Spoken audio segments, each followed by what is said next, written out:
So, good morning or good night, depending on where you are in the world, and welcome to another album review of The Shield Dude on a Couch.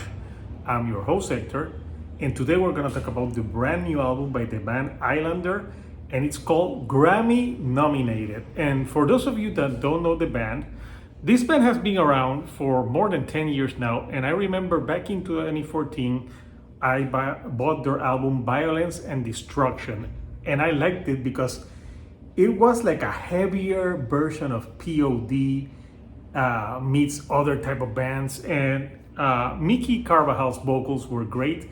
They were also influenced by a band like hardcore, like Bad Brains, which in a way they did a song on another album with him. But obviously, the vocals in that first album also reminded me a little bit about Deftones vibe. So yeah, Violence and Destruction was a great debut record for me. I really enjoyed it. It had that song Chocolate Dracula, which I thought was a great single.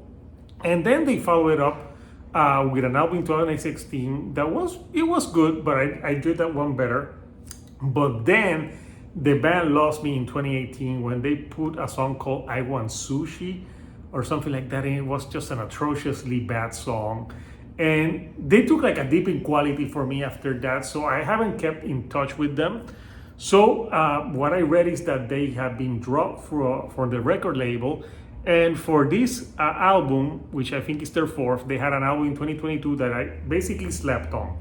I didn't listen to it because the last singles really put me off, so I wasn't up to it. So when I saw that there was a new Islander record and I heard the single What a Time to Be Alive, first I thought, yeah, they're gonna go that commercial route with that song. It didn't blow me away when I listened to it because I thought it kind of reminded me of like a song like by POD. It sounded like Alive, but instead of Alive, What a Time to Be Alive. So I was like, my expectations were low. So then I read that the band crowdfunded this record by themselves and it's independently released. And it piqued my interest, especially when I read the album title, Grammy Nominated. First, I thought that's huge balls on the band to put out a record and name it Grammy Nominated, which I think they were nominated for Grammys for some of their songs in the past. But yeah, it's a risky, bold move to name your album that. That's like naming your album of the year. It takes balls. So the album title got me interested. I'm like, yeah, let's give it a chance. And you know what? I am glad I did because this album surprised me in very good ways. First of all, since they don't have like a record label, this is a record that sounds more raw, more immediate. It really reminded me more of their debut record, Violence and Destruction. So that was a good thing for me. But in this one, I think the band has grown more into their sound. I know they had some member changes, but right now Mickey Carvajal and I think his brother is also in the band. And What a Time to Be Alive is the most commercial sound on the record, but it has grown on me. It has a very hooky, like What a Time to Be Alive. All we do is cry. It's really earwormy, but if you think the rest of the album sounds like that, no sir. The rest of the album is more aggressive, more in your face. You start with a very aggressive song called Witch, and it has more like in your face guitars, rapid delivery, and not like it doesn't sound pop at all.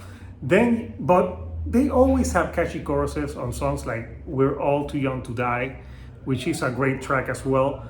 But then they have songs that are more in your face, like Ritual of Death, and they have those great screams where they go like, Ritual of Death! So they're gone back to their earlier roots and a little less commercial.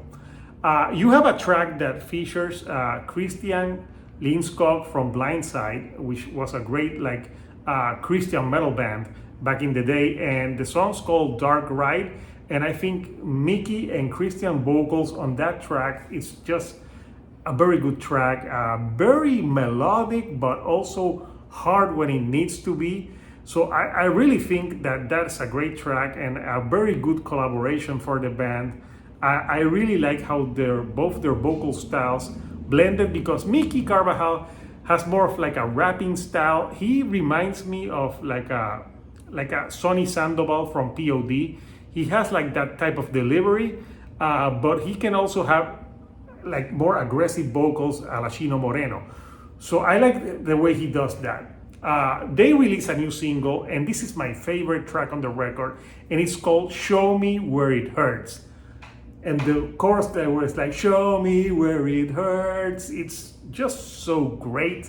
Again, the band is hitting on all cylinders on this track, so it's a great track, and I can see why they posted it as a single. And the album doesn't let up with songs like Weight of the World, which again has that POD flavor, but a harsher POD. And Serpents and Daggers, that one, again, when they scream the Serpents and Daggers, it feels very much in your face, very immediate, kind of a little bit of like a hardcore tinge to that track. And the final 3 tracks are great as well. You have Die Dreaming, Morir Soñando, and that one again, a lot of POD influences on that one. And the last 2 songs on the record, again, more aggressive with Caifa B. That one I really enjoyed. I think that's a track that feels very chaotic at times, and like it's a great track for a mosh pit, and you could feel like a punkier energy to that track, which I really enjoyed. And they end the album with Psalm of Eternia, and that one, great guitars again, a lot of like melody and aggression, and it ends like with a very great like infectious hook, and how it ends the record.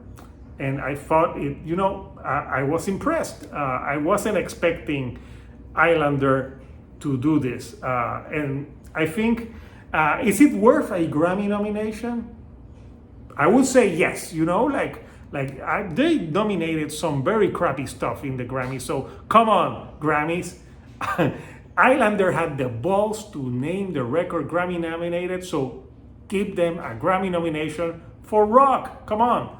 It was a very enjoyable record, and the fact that they produced it themselves and did the crowdfunding, it's very impressive. So congratulations, Islander.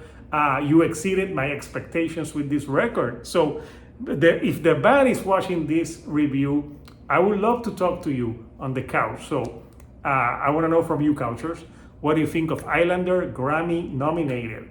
Have you ever listened to this band? Comment, what tracks did you like? And if you haven't, I would say give this album a listen, because it's a really entertaining record, and I was surprised. I didn't expect it at all. So if you like the videos that I'm putting out, do not forget to give me a like, and do not forget to subscribe. That helps me with the YouTube algorithm to get to more people like yourself. So until next time, people, this is Hector, the Shield Dude on a couch, and I'll see you all right here on the couch. Thank you and goodbye.